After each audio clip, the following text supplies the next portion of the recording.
Good evening and welcome to my Magicka Nightblade PvP build for the Elder Scrolls Online. This is a high damage burst gank style Magicka Nightblade. As we know, Magicka Nightblades are supposedly terrible and cannot succeed in PvP. However, this build is quite fun and quite effective in all types of PvP. It actually works well in both CP Cyrodiil and no CP battlegrounds without any changes. You just need to adjust your playstyle slightly. It also is fairly effective in duels. It's not a dueling build, but I certainly duel with it for fun from time to time, and it does reasonably well most of the time.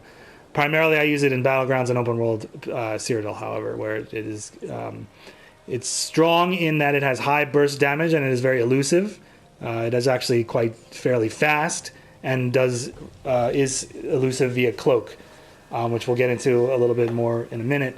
So it has those strengths. Weaknesses, it is fairly squishy, lowish health, and it is vulnerable to AoE because as a cloak-dependent build, things like Hurricane from Sorks and maybe even like Grothdar, any kind of AoE pressure, you will tend to either have to run away or die because it'll be very hard. It pulls you out of cloak and it'll be tough to tank that out. So that's basically it. I am new to Magicka Nightblade. I've been playing Magicka Templar, Magicka Dragon Knight for a long time, but since those playstyles have been nerfed and changed, Templar, the Burning Light passive change, and the jabs missing too much for my taste, and the Magicka Dragon Knight where light armor is kind of, you have to be a heavy armor Malakath, Grothdar, Elfbane type of playstyle, which I don't really enjoy, even though I've done it, and it's quite effective. It's boring, and I don't think it's that great, honestly. I don't like playing in heavy armor most of the time. So I decided to pick up Magicka Nightblade.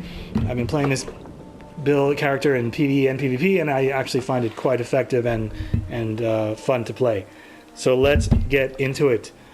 We are a High Elf Magicka Nightblade. Race, I think High Elves are the best looking, so I choose them. However, they do also provide you with more damage, more magic, and stamina return. So I think they're actually probably the best race for this because of those reasons. Dark Elf, probably almost as good, if not the same. You would get instead of stamina regen, you would get more stamina. Your magic would be the same, and your spell damage would be, I believe it's slightly less. Not a huge difference. I'm sure Dark Elf would be fine. Breton would give you more sustain, but you don't really need it, so you would give up damage for sustain and tankiness.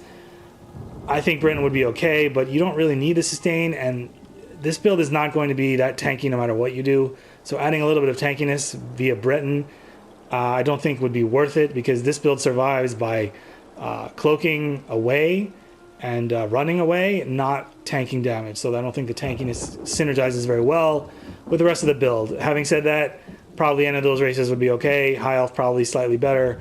Argonian and Nord, lizards and fake French people with bad accents, not for me. So I go High Elf. We can look at our stats. This is in Cyrodiil with, I do use the Bewitched Sugar Skulls, and this is with no buffs on the front bar. So the back bar is slightly higher max magic due to the siphoning passive. But on the front bar where your damage is, you have 38,000, almost 39,000. Health is decent. It's in no CP, it's a little bit on the low side. Stamina is very good, very sufficient. Mag recovery is fairly low, but it doesn't really matter. The food does give you the nice health recovery there. The stamina recovery is fine. Spell damage is just okay, but it doesn't matter. Your crit is decent. And your resistances, as you can see, are pretty low. This is, as I said, this is not a... when you do buff up, however, you get the... what am I looking for here? My bad. Your resistances will go up to 17,000, 18,000, 16,000. So they're okay. Your crit resistance is 2,600, and we'll go into the armor and all that. I do have, obviously, do PvP, etc. So let's start with the gear. We are using Kalurian's Legacy, 5 pieces of this. Only on the front bar. We use a staff, Sharpened with a shock enchant to provide a little more damage and the minor vulnerability. I think Sharpened is maybe a little bit better than Nirnhoned. More damage by a small margin. It helps you against tankier targets. I wouldn't say Nirnhoned is bad. It would probably be very close. And then we use 3 jewelry. I go with all arcane for max and magic, and then 1 recovery and 2 spell damage. And then, as you can see, the second set is second 5-piece set is Flame Blossom. So we're using 2 proc sets that go off hopefully more or less at the same time to eliminate the opponent. Just to go over, I guess, the Kalurian, what does it do? Spell critical, spell damage, spell critical, and then basically this is when you deal critical damage with a single target attack, you launch the ball. The nature of the ball depends, it's random, but it's 20,000 damage every 10 seconds. Now this will go off on its own just by light attacking, but what you typically will do with Shadowy Disguise, you get guaranteed critical hit. So if you cloak and then light attack, your Kalurian is guaranteed to go off as long as it's off cooldown. So that's set number 1. Set number 2 is Flame Blossom, which was recently changed. So it now gives you magic, spell damage, and spell penetration, and procs any type of damage. Gives you a 13, almost 14,000 proc. It's a sort of an AoE. It's a somewhat slow, straight, long, big line of fire that will hit multiple people and apply burning also every 10 seconds. And I'll show you this in a bit. But so every 10 seconds. So the idea is to use these proc sets together, basically. We are on the our monster set. I have tried Slimecraw, Bloodspawn, and maybe 1 or 2 other things, but you don't really need the damage from Slimecraw. It's not a huge difference, and it's not necessary. You can often, between 1 and 3 shot people, depending on how squishy they are, especially in battlegrounds, you can definitely annihilate people very quickly. So it's better, I think, to have the extra tankiness and defense from Pirate Skeleton rather than go for a little bit more damage and be much less tanky. So I have posted 1 build. I mean, there's 2 videos available to watch as well. One is with Slimecraw, one is with Pirate Skeleton. I think I do better with the Pirate Skeleton. What this does is give you defense, armor, and when you take damage, you transform into a skeleton, which the skeleton can sort of stun you a little bit, but I don't want to wear a disguise to alleviate it because I don't want to look ugly or whatever, so I just deal with it. But you could wear a disguise to eliminate. When you turn into a skeleton, it sometimes bugs out for like a second and you can't move. So just bear that in mind. You can alleviate that by wearing any kind of, not a costume, but a disguise, like from a quest or a PvE. I can show you, actually. I think I have a few. I guess I do not. They're in my bank. But if you can alleviate. It's not a problem if you want to wear something to fix it. I just deal with it. But it gives you major protection, which is very powerful, and keeps you alive and lets you sort of survive to finish off your gank. It does give you major defile, but when your healing is terrible, reducing your terrible healing by 30%, it's still terrible and not any different. Plus, you have necromancers defiling you all day long anyway, disease damage, etc. So you may be defiled like 50% of the time, even if you don't wear Pirate Skeleton. So I don't really notice it, to be perfectly honest. You could use, as I say, other things. I've been meaning to try calendars as well. I haven't gotten around to it, but Bloodspawn, Pirate Skeleton, or Slimecraw, probably your best options. I think this is probably the best. And then we do use the back bar, since we only front bar Kalurian, because you want to control when it goes off. I do use a Maelstrom Restoration Staff, because I use Rapid Regeneration. It does help you with your Magicka Sustain. And I use a Weapon Damage Glyph, which doesn't, when I do my standard combo, I don't even use this, but it's there. You could run a poison, you could run absorb magic, whatever you want. And powered or Nirnhoned or defending, not a huge difference, but this does, give us a little bit more healing on the back bar as if we need it. As far as traits and things, we went over this already. Sharpen, shock damage. This is, as I say, up to kind of personal preference. We are using, I believe, 3 tri-stats. I'm sorry, just 1 tri-stat. I think I have this left over from another character. You could go all max Magicka. 3 tri-stats if you want. Doesn't make a huge difference, I don't think. As you saw, our health is pretty decent, actually. It's sort of average, I would say. So if you want a little bit more health, do a few more tri-stats. But you do want the nice magic for the damage, I think. So 1 tri-stat, all max magic. I decided to go with, I played around with traits. We have 2500 crit resist. Again, this build is not going to, the point of this build is to not get hit. Or if you do get hit, to disappear and come back to fight another day. So your crit resistance, I don't know that you want it at 3500 because you're going to die probably anyway, because that's just the nature of the build. So I think 2500 is fine. So we go with 3 Impen, 3 Divines, and 1 Well Fitted just for, 5%. I don't know if it counts as 4 or 5%. I'm not sure how that works. Hopefully I'll gold it out eventually, and I think it goes to 6%. But a little bit, I do roll dodge a lot. So having a little bit of roll dodge cost reduction I think is beneficial. You could maybe go 2 Well Fitted. You could go all Divine, change it around as you see fit. But I think I have a balance. 3 Impen, 3 Divines, and 1 Well Fitted. I am using the Mage Mundus, again, for that, because Nightblade does have the siphoning. On the back bar, we have the siphoning passive, which gives us, I'll show you that as well, 8% more max magic. You could use Apprentice, you could use the Lover would probably be good as well. I don't know that I would do the Atronach, because again, you can heavy attack with Resto, and I'll show you how we sustain as well. We use the skill Deep Thoughts, actually. We have the Maelstrom Resto, and we have Resto heavy attacks, and we have potions for Magicka sustain. I don't think the Atronach would be worth the sacrifice in damage, since your Magicka recovery is already good enough to succeed. As far as jewelry, as I think I mentioned this, 2 spell damage, 1 recovery, all arcane. Again, stacking. We are to some extent stacking max Magicka to a great deal with the Mundus Stone, the 3 Divines, and the arcane jewelry. So that's the gear. Now we'll go into the skills. Front bar, I probably would not change anything. I don't think there's much room for flexibility. The back bar is more open to some alternatives, which I'll go over. First skill is Merciless Resolve. This is our burst skill. Basically, keep this up all the time if possible. It increases your critical damage, and it does heal you when it goes off. But basically, you're going to be light attacking. Your burst combo actually does not necessarily involve Merciless Resolve, but having it up will help you if you get someone really low and they're trying to run, trying to heal. This will help you finish off people.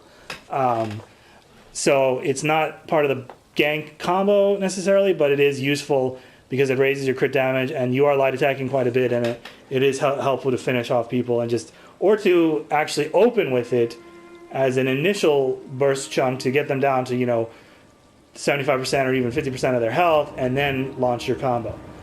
Impale is our execute. It's not, you don't necessarily have to use this. You could put Inner Light here or something else.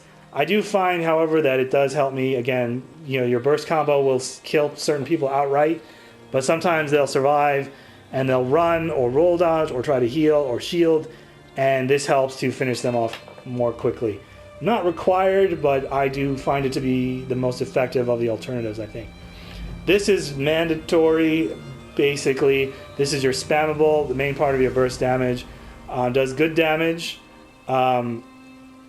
It will stun the enemy, because you usually want to do your combo from the flank or the back. Set them off balance, stun them to finish them off, to let you finish them off with your combo. And since we have Cloak and this on the same bar, you're actually faster in Cloak than not, as you'll see here when I Cloak.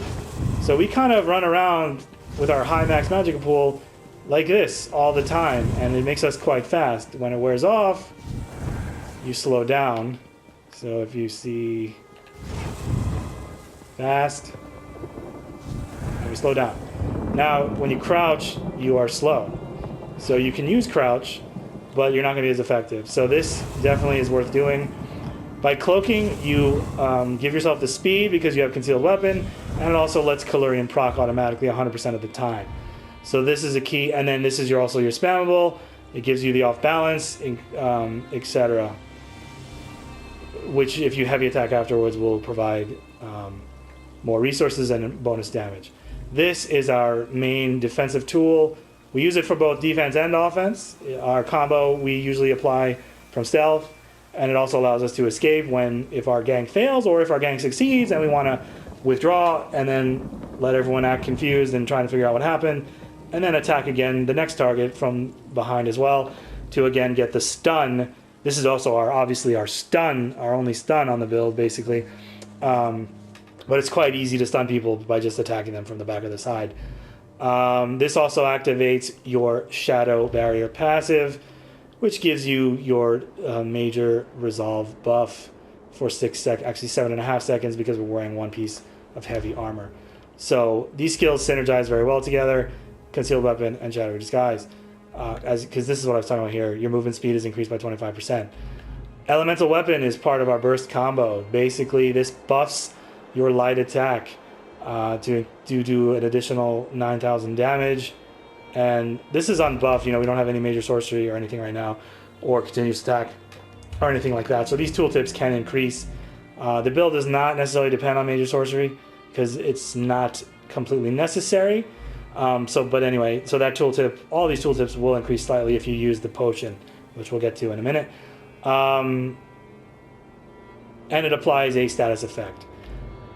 Soul Harvest, our main ultimate. It is good because when we kill people, we get 10 ultimate, which helps it's very cheap, so it's up all the time. This also is not necessarily required for our burst combo. We can kill people without it, but you can use it to either initiate or finish your burst combo, just depending on whether it's up or not. It does a lot of magic damage, it increases your subsequent attacks by 20%, and it defiles the enemy. So if you have it up as part of your... I kind of use it as an execute finishing move more than the initiator because it does not stun. So I tend to use my proc sets and my concealed weapon, but I'll show you the combo in a few minutes. So that's our main ultimate. It provides ultimate regeneration, does a lot of damage, defiles, and gives a damage boost to the remainder of your skills. On the back bar, this is our other sustain tool, Deep Thoughts. So the idea is, if you watch the Battlegrounds clips I have, I will sometimes go in, gank, kill a few people, and then if the pressure gets too high, withdraw, line of sight, cast this to proc that's your magic regen, and as you're healing and restoring magicka from your Maelstrom Restoration casted rapid regeneration, you're also deep thoughting and getting all 3 resources back.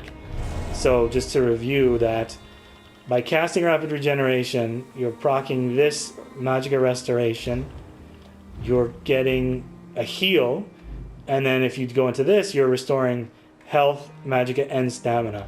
So you kind of run away, line of sight, like, run in here if you're fighting, for example, come in the corner, cast this, and then do this, and in 5 seconds maybe, you'll have, if you're not back to full, you'll be back to full health. Your magic may not be back to full, but it'll be high enough that you can go back in and try and kill your next, target.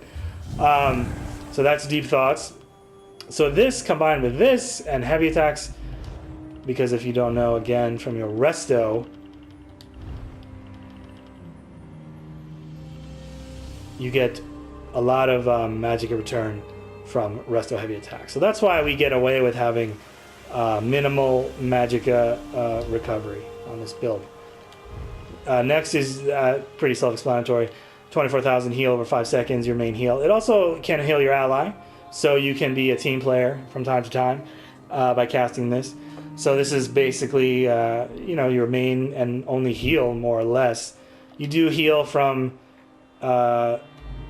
this, you heal from siphoning attacks, and we have our resto ult, but this is your main spammable heal. It's okay, but healing again is not the main way you survive on this build. You survive by kiting, cloaking, line of sighting, deep thoughting, and then returning to the fray. This skill is a flex spot. I don't really need anything here. You could put inner light, I guess, a shield. But when you're fighting in a group against a tanky player, this does come in handy. I use it more so, I think, it's not part of your burst combo because it would reveal. I don't necessarily want the enemy to know that I'm about to attack them. So if you cast this first, you would sort of announce your presence. But in the right situation, it can help you. It costs nothing. It provides more penetration, both spell and physical, to help your allies. So in a group, again, it's effective. It gives you a big heal if the enemy dies, and gives you a nice damage boost, Major Berserk, 25% increased damage for 5 seconds. So in the right situation, this can be quite useful. But again, you could swap it out for something else. We are, as I said, sort of light attacking in between ganks, and this is our main sustain tool, siphoning attack, sustain and healing. So it heals you on your light attacks and restores a small amount of magicka, and then when it wears off, it gives you a little bit of burst magicka return. It does also give you the siphoning passive, increasing your the magicka flood passive, which gives you 8% more damage on the back bar. Now, I should mention, if you wanted to, you could put Soul Tether on the front bar right here in a group or whatever situation if you thought it was more beneficial. And then you would have the Magicka Flood passive on both bars. But I just don't... You could use... You know, I've played around. You could put Swallow Soul here to get the Magicka Flood passive. But I think Concealed Weapon, as I mentioned, does provide a significant number of advantages, so I prefer that. So we just forego the Magicka Flood passive on the front, but this does give it to us on the back when you're recovering and trying to escape and heal up before returning to the fight. Next, we have Race Against Time. You could use the other morph because it would give you... We use this for the Minor Force to increase our critical damage. The other morph would have it last significantly longer, but it does have a cast time. It does not provide the snare invulnerability and removal that this does. So choose whichever one you think is best. I mean, the cast time is very problematic, I think, especially in like a battleground. So this is instant cast. Gives you speed on the back bar so you can escape, heal, swap to the front bar, and you maintain that speed. So when you have this Major Expedition plus your Concealed Weapon, you are quite fast, which is what I was talking about before. This is normal speed, medium speed, and then fast speed, and then if you sprint, you know, you can escape fairly easily with Cloak. I guess I should mention, actually, another way to escape, if you want, you could put Shadow Image here. Again, I believe, if I am correct, casting it uncloaks you. So I don't like it. But it's certainly an option if you need another escape tool. It does do a little bit of damage. It provides minor maim. It's a great skill. And when I do sort of a normal non-gank Nightblade, it's invaluable. But on this particular build, it's sort of interfering with getting your burst combo off. So I don't tend to use it. I go with the Reaper's Mark. And then finally, Ultimate on the back bar, Life Giver. This is good in you know, you've done a gank maybe, or you've killed 1 or 2 people, and now the pressure's on, everyone's chasing you. You can use it on yourself, your teammate, etc. It just keeps you alive to either resume. A lot of times you can cast this and then go back on the offensive immediately, or you can use it to escape and live to fight another day. It gives you a big heal. That's a massive heal, 11,000 per second. And then it casts the other 3 skills automatically. And for those skills, just to go over, I do choose the... I go with the rapid regen. I should probably switch to the other morph because I'm not... Well, I don't know. As I said, it's plus or minus. The other one would give you a better heal, but this gives you minor berserk, which I don't have on this build. So if you're going to cast Resto Ulti and then go back on the attack, this is actually great. So again, kind of personal preference. Healing Ward just gives you that nice shield. Not as good as the skill as it used to be, but this skill will keep you alive, as I say, by casting itself plus all these skills at the same time. So those are the skills. You can go over a few passives that are probably key. Obviously, you should have all your passives, but you know, I guess I won't go over these in great detail, but you want all of these in particular. You know, this is why you need an assassin ability on the front bar, because you get additional critical damage, more critical damage. This is nice, just a little. Well, it's actually kind of a lot of sustain, more damage out of stealth, and then we already went over the shadow barrier. Great recovery passages for being a Nightblade. You do have more health on your front bar, which helps to again keep you in the fight, and then you know, just makes things last longer. What else? As far as regaining ultimate, you do have this. We went over that already. Using siphoning attacks gives you a tiny bit more healing on the back bar as well, and then this is not really that relevant because we're not spamming a siphoning ability. If we were going to use Swallow Soul, this would help us more often. And then obviously all your destruction passives, your resto passives, light armor, the 3 mediums if you can. Actually, we do sneak a bit, so this is one of the few builds that actually, you know, 7% cost reduction. That's not nothing. And then stamina return. This is sort of irrelevant, but if you have the skill points. Heavy armor, you know, more health. Obviously, this one is probably the most important. And these are just little nice small bonuses. I did take the time to level up this torturous skill line, which took like a week, but it's probably worth it. You know, again, this is a lot less stamina consumption, because in between fights you may cloak. I'm sorry, you may crouch and cloak, and then when the cloak ends, you will remain your stamina. Your stamina cost of doing this is 40% cheaper. You'll notice also I'm not a vampire. You could be a vampire. Again, I don't like the way vampires look. I don't want to be a hideous, ugly monster. And I haven't really played around with vampires since all the changes of Greymore as far as sustain and such. So I go with no vampire. The only other relevant passive, I mean, you want Banish the Wicked. These don't really matter for this build. Obviously, Psijic, you know, we're using a number of Psijic skills, so it would be nice. Certainly you want this, because we are using Deep Thoughts. You obviously want this, because it gives you that shield. This, if you have the points, not going to make a huge difference. And this is good as well. So if you can, take all of these. We take Undaunted. We are wearing... I don't know if I mentioned that, actually. We are doing 5-1-1. One heavy piece on the helm. It could be the chest, or the head, or the legs even. Doesn't matter that much. Chest is probably best, and then head if I just have the monster set. I'm sorry, you cannot... Never mind. It has to be the head.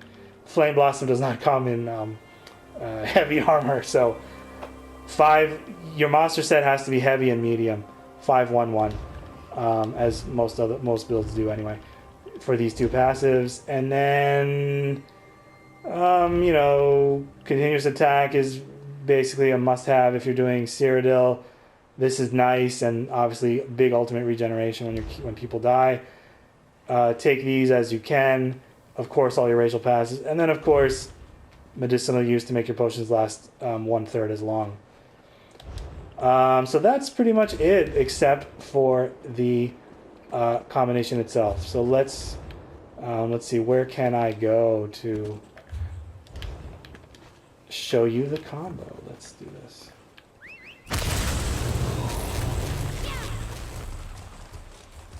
I'm like lost in my base. Where the heck am I? Okay.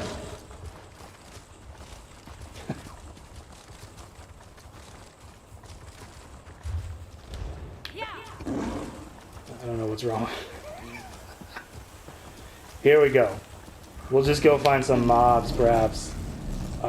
As I said, there are two... I have many clips of this build in action.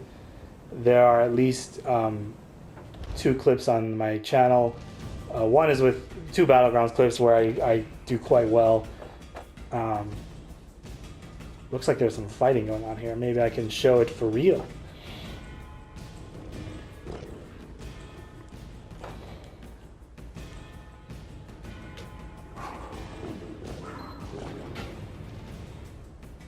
I hear werewolves and beasts. Luckily, we're in a load screen, so we're safe.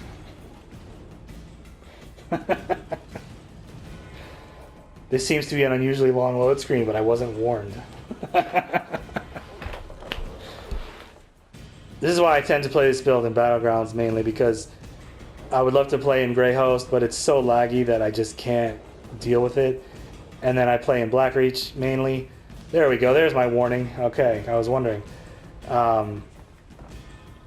When you play in Blackreach, it's fine. A lot of times there is no lag or minimal lag, but there's not as many people. So, alright, let's go try to gank somebody. This wasn't planned, obviously, so hopefully I don't embarrass myself.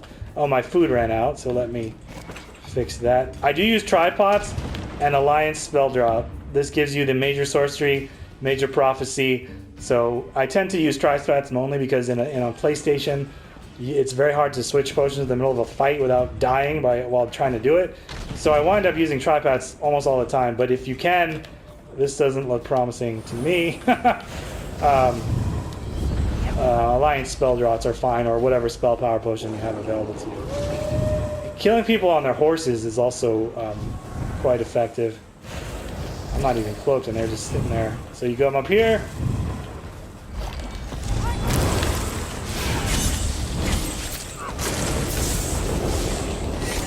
And he's dead. Okay, now it's time to run. So that took a few more hits than I expected. I didn't even notice. I'm not sure how much health that guy had. Come over here. Oh, they're onto me.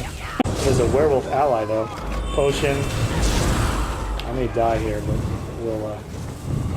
So you see, you have to know you're not gonna 1vx 10 people on this build. I mean, that's just not gonna work. But come over here. This looks not... So you have to pick your fights in this build. Like, if I go in there, I will likely die. But you could try. I don't care if I die. Try to... So go for this guy in the back.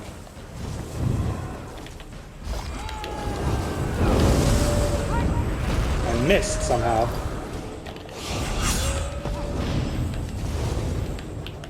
Alright, so that... I don't know. My concealed weapon didn't connect for some reason. I don't know if it was lag or what, but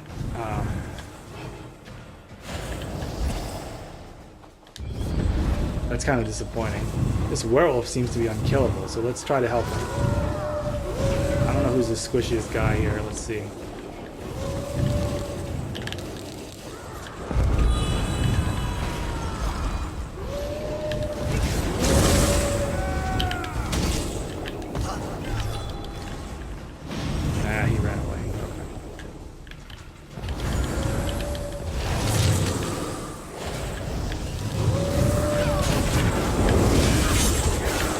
So that was a mistake, because I should have used my ultimate first rather than Merciless, but whatever.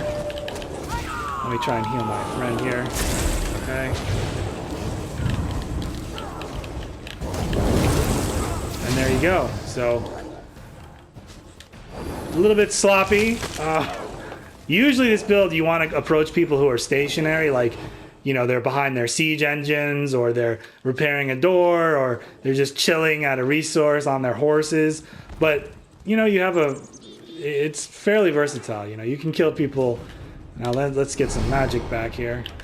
Oh, I didn't even see this guy. Okay. Thought we were done, but I guess not. Kind of fortuitous that this fight came along here. Let's see.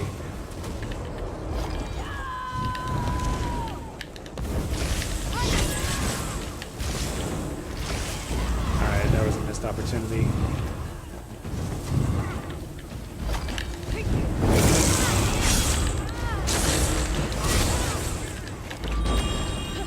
Oh man, these people are tanky today. I don't know. That guy survived.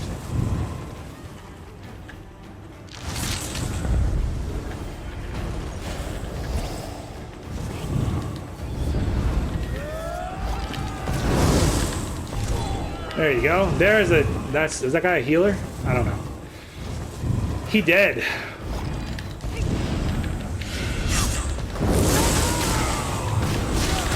Uh-oh. Okay, well.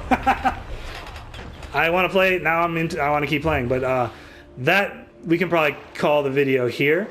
As you can see, you know, it gets the job done to some extent. Anyway, for Magicka Nightblade, you know, considered one of the weaker classes, I think this build is pretty good. Thank you for watching, and we'll see you in Cyrodiil. So in the impromptu fight that I just went into, I realized I didn't really explain the combo. You probably saw it and could figure it out, but just to be clear, so as I said, we are using, you know, ideally if you can, you would use your spell drop potion, which let me show you that. As I said, I do tend to use these just to escape and etc. because you can still kill people a lot of the time, especially in Battlegrounds, without major sorcery. But as you can see, in Cyrodiil, people are a bit more tanky, and healing is sort of stronger than, even though it's nerfed, it's stronger than in Battlegrounds. So having a little bit more damage, this gives you magic return, but it also gives you major sorcery and major prophecy, which you do not have in any of our skills. So if you really want to do an ideal combo, you buff up, drink your potion. So merciless resolve, siphoning attacks, race against time, stealth, elemental weapon, light attack, concealed weapon. Both your sets go off right there, as you can see. And then at this point, either the enemy's dead, or you can do your ultimates, light attack, concealed, light attack. If your merciless comes up, fire the bow, etc., etc. But so again, the main thing is to be in cloak, to cast elemental weapon and light attack, concealed, and then your bow would be a follow, and then your execute. The point is, you want your both sets, Flame Blossom and Calurian, to go off at the same time, right after your elemental weapon buffed light attack and concealed. So your light attack will hit with elemental weapon for that much damage. It'll be a guaranteed critical hit, which will proc Calurian, and Flame Blossom goes off anytime you do damage. So cloak. Sorry, cloak, elemental weapon, light attack, concealed, light attack, concealed, light attack, execute. And ideally you do your potion, siphoning, race against time, cloak, elemental, light attack, finishes with soul harvest, impale, whatever, depending on if they're almost dead or they're dead already or whatever. And then you cloak away, run over here, restore your resources for a minute, buff up again, and then run cloak and run back in. Light attack, boom. Both sets go off at the same time again. Very easy to proc both sets at the same time. Like that. Well, they're on cooldown. But if you have, like here, you have your bow and your ultimate up, so you can go cloak, elemental weapon, light attack, soul harvest, light attack bow, light attack concealed, you know, change it up. The burst can be a little predictable, and you do have a cast time on soul harvest, and it can be roll dodged. So it is to your benefit to not do the same order every time if you're fighting the same people over and over again. And they all work fine, you know, depending on whether your ultimate's ready or not, whether your bow is ready or not. But this, light attack.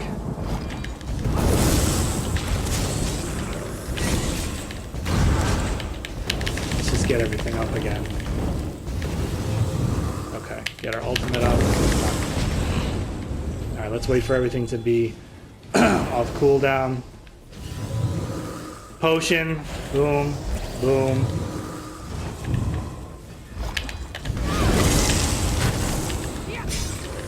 So that was light attack, ultimate, light attack, bow, light attack, concealed weapon, and then light attack, execute. And that's pretty much it.